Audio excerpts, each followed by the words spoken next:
Essa unidade de 15 é bem comprida, então a gente vai dividir ela em 3 partes. Na primeira parte, a gente vai falar de produto misto e determinante. Vamos lá. Então, aqui está a definição de produto misto. O produto misto entre 3 vetores é essa expressão aqui, o produto interno de V1 com o produto vetorial de V2 e V3 nessa ordem. A gente já viu essa expressão na unidade passada. Se você abrir V1, V2 e V3 em coordenadas, V1 é x1, y1, z1, V2 é x2, y2, z2, assim por diante, você vai obter essa expressão aqui, que a gente já viu na aula passada. Outra maneira de escrever o produto misto é assim, fazer primeiro o produto vetorial de V1 com V2, nessa ordem, e depois fazer o produto interno disso com V3. Dá a mesma coisa, é só você abrir essa expressão em coordenadas, reagrupar os termos, vai dar exatamente a mesma coisa. Vamos ver uma interpretação geométrica disso? Bom, para a interpretação geométrica, eu vou me concentrar nessa fórmula aqui. Então eu desenhei aqui o vetor V1, desenhei aqui o vetor V2 e aqui o vetor V3. Então vamos fazer essa conta aqui. Primeiro eu vou fazer o produto vetorial de V1 com V2, deu esse vetor verde aqui. E agora, para fazer o produto misto, tem que fazer o produto escalar disso com V3. Bom, você sabe a interpretação geométrica do produto escalar. Vai ser módulo de V1 vetorial V2, módulo de V3, cosseno desse ângulo θ aqui entre os dois vetores. Vou escrever aqui em cima. Muito bem, só que esse pedaço aqui, módulo V3 cosseno θ, tem uma interpretação geométrica. Olha esse triângulo retângulo aqui. Módulo V3 cosseno de θ é essa distância aqui. Ou seja, é a altura desse paralelepípedo, cujas arestas são V1, V2 e V3. Por outro lado, módulo de V1 vetorial V2 também tem uma interpretação geométrica que a gente já viu.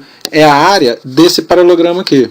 Então você pode interpretar essa fórmula como sendo a área daquele paralelogramo, que é a base do paralelepípedo, vezes a altura do paralelepípedo. Poxa, então isso aqui dá o volume do paralelepípedo, cujas arestas são V1, V2 e V3.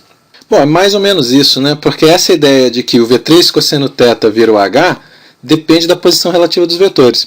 Se o V1 vetorial V2 estiver apontando que nem aqui, na mesma direção que o V3 com relação a esse plano gerado pelo V1 e V2, então sim, o θ aqui é menor do que π, o cosseno de θ é positivo, faz sentido dizer que isso aqui é a altura do paralelepípedo. Agora, se o V3 não tivesse aqui e tivesse em vez apontando para baixo do plano determinado por um V1 e V2, do lado oposto ao V1 vetorial V2, então o θ entre eles seria maior do que π, esse cosseno θ seria negativo e por isso eu preciso colocar um módulo nessa expressão para poder ficar igual à altura. Então por isso que o volume do paralelepípedo não é exatamente produto misto, é o módulo do produto misto. Bom, agora que a gente viu a interpretação geométrica, vamos ver algumas propriedades algébricas desse tal de produto misto. A primeira é essa aqui. Se você multiplicar qualquer um dos 3 vetores do seu produto misto por uma certa constante lambda, o produto misto todinho fica multiplicado por lambda. Por exemplo, se você pegar o V1 e multiplicar por lambda aqui, esse lambda simplesmente sai do produto interno, que a gente já sabe que o produto interno é distributivo com relação à multiplicação por escalar, e está aqui provada já essa fórmula do primeiro caso. Os outros 2 casos são análogos, deixo para você olhar. Também é verdade que o produto misto é distributivo com relação a cada um dos 3 vetores que o compõem. Vamos olhar, por exemplo, essa primeira propriedade aqui. Por que ele é distributivo com relação ao primeiro vetor? Porque se você olhar essa expressão aqui do produto misto, ela é linear nas coordenadas do vetor V1. Isso quer dizer que se eu trocar esse x1 por x1 mais x1', esse y1 por y1 mais y1', esse z1 por z1 mais z1', você pode separar desse jeito aqui. A mesma coisa acontece com cada uma das outras coordenadas. Todos os termos são em primeiro grau nas coordenadas do vetor 2, por isso ele é linear com relação à segunda coordenada. E se você reenxergar essa expressão agora olhando para as coordenadas do vetor V3, você vai ver que todos eles aparecem em primeiro grau, aqui multiplicado por coisas que seriam constantes se você fixar os outros vetores. Por isso ela é linear na terceira coordenada. A gente fala que o produto misto, de fato, é uma forma trilinear, porque é linear em cada uma das 3 entradas dele. Vamos ver outras propriedades? Se você olhar essa definição aqui e lembrar que o produto escalar é comutativo, você pode reescrever isso assim, como V2 vetorial V3, escalar V1. É só trocar a ordem do produto interno. Agora, isso aqui, se você olhar, é exatamente a definição de produto misto de novo, só que trocando 1 por 2, 2 por 3, 3 por 1. Ou seja, V1, V2, V3, produto misto, é a mesma coisa que V2, V3, V1, produto misto. Está provada aqui a primeira igualdade. A segunda igualdade é análoga, deixo para vocês. Então, se você trocar a ordem dos 3 vetores, não altera o produto misto. Não, peraí, não é bem assim não. Repara, se você trocar a ordem aqui do V1 com V2, mantendo o V3 na posição dele, o produto misto troca de sinal. Por que é isso? Pelo seguinte, É só olhar para essa definição aqui de produto misto. Se você trocar a ordem do vetor 1 com o vetor 2, você está trocando a ordem desse produto vetorial, e a gente já sabe que o produto vetorial, quando você troca a ordem dos vetores, ele troca de sinal. Por isso que o produto misto vai trocar de sinal se você trocar 1 com 2. As outras expressões são bastante análogas. Essa aqui, você pode ver que trocando 2 com 3 troca o sinal, é só olhar para essa maneira de definir. E essa aqui é um pouquinho mais delicada, eu vou deixar para você pensar. Em particular, se dois vetores são iguais no produto misto, o produto misto dá zero. A gente já sabia disso, né? Porque na aula passada a gente viu que o produto misto dá zero exatamente quando os vetores são LD. Por isso que se dois vetores são iguais, esses três vetores são LD, esse produto dá zero. Ou, se você preferir, você olha para essa expressão aqui e põe V1 igual a V2. Você vai obter essa igualdade que indica que o produto misto V2 com V2 V3 só pode ser zero porque ele é negativo dele mesmo. Enfim, essa propriedade é fácil de demonstrar se você juntar tudo que a gente já sabe até agora. Porque o produto misto é distributivo com relação a cada uma linha. Então você pode pegar essa expressão do lado esquerdo e escrever assim.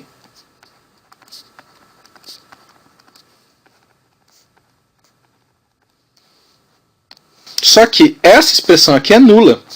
Porque você pode tirar o lambda 1 do produto misto, usando a propriedade que a gente viu lá atrás, e usar que o fato de ter dois vetores iguais no produto misto, isso aqui dá zero.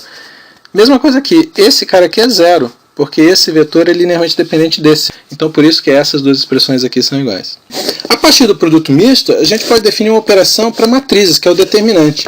Claro que se você já conhece o determinante, você até já tem usado o determinante para fazer a conta do produto misto. Mas finge aqui por um instante que você nunca viu o determinante na sua vida, e a gente vai conseguir provar várias propriedades do determinante pensando no produto misto. Vamos olhar. Então está aqui, eu vou definir o determinante de três vetores como sendo simplesmente o produto misto entre eles.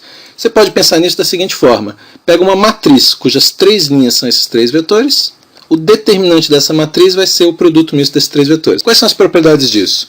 Ora, a gente fez todas, olhando lá para o produto misto. Vamos voltar e ver? Por exemplo, essa propriedade aqui está dizendo o seguinte, que o determinante de uma matriz, quando você multiplica uma das linhas por lambda, é igual ao determinante da matriz original vezes lambda. Toda vez que você multiplica uma linha por lambda, você está multiplicando o determinante todo por lambda. Essa propriedade aqui está dizendo que o determinante é distributivo com relação a cada uma das linhas da matriz. Essa propriedade aqui está dizendo que quando você troca duas linhas de uma matriz, o determinante troca de sinal.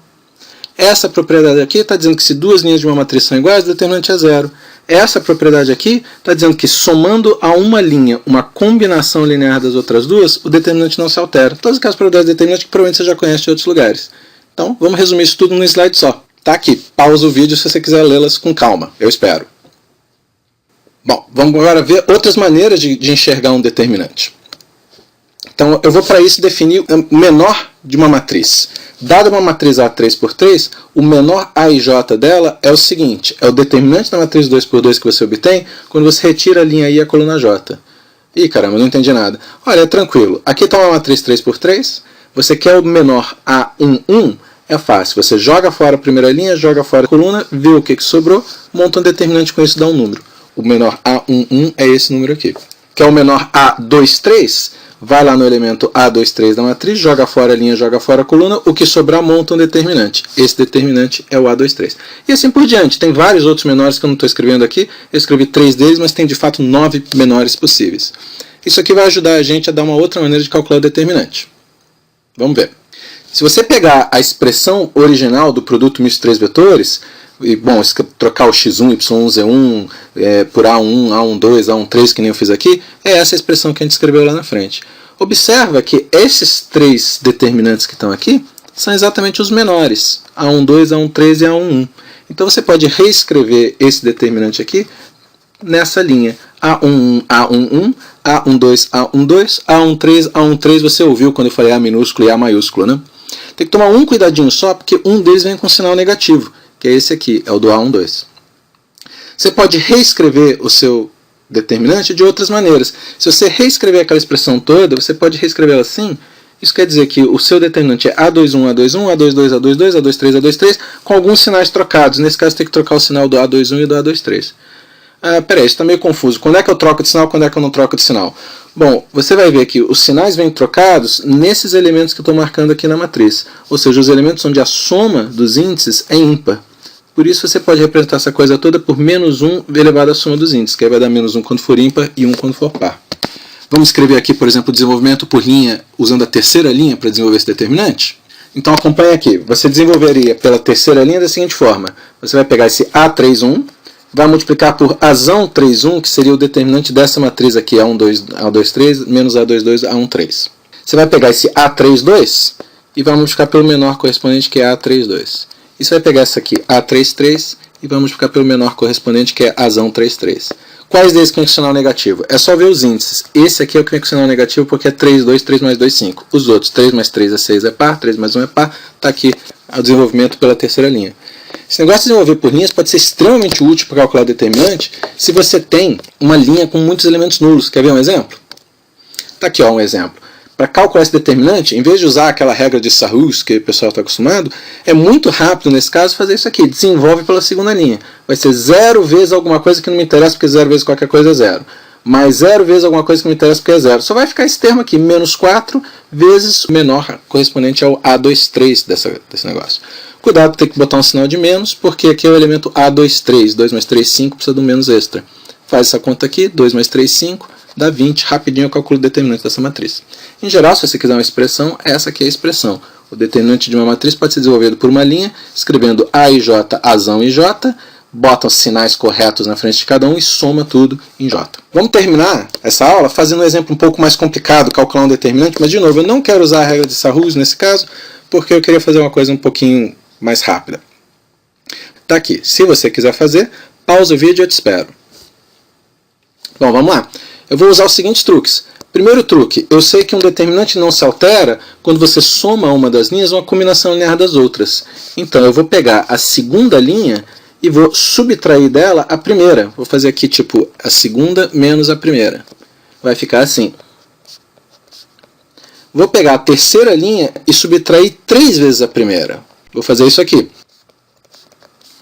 Claro que você está vendo que eu fiz isso para sumir com esse x, y e z, porque eu quero trabalhar com números ao invés de letras.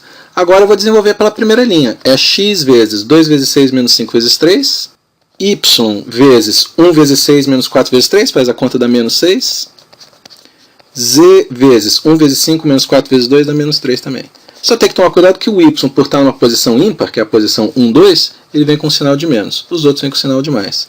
Pronto. Calculei esse determinante de uma maneira rápida usando os truques que a gente aprendeu. Na próxima aula a gente vai falar um pouquinho de regra de Cramer, matriz transposta, para depois falar um bocado na terceira parte dessa unidade de operações com matrizes, especialmente produtos de matrizes. Até lá!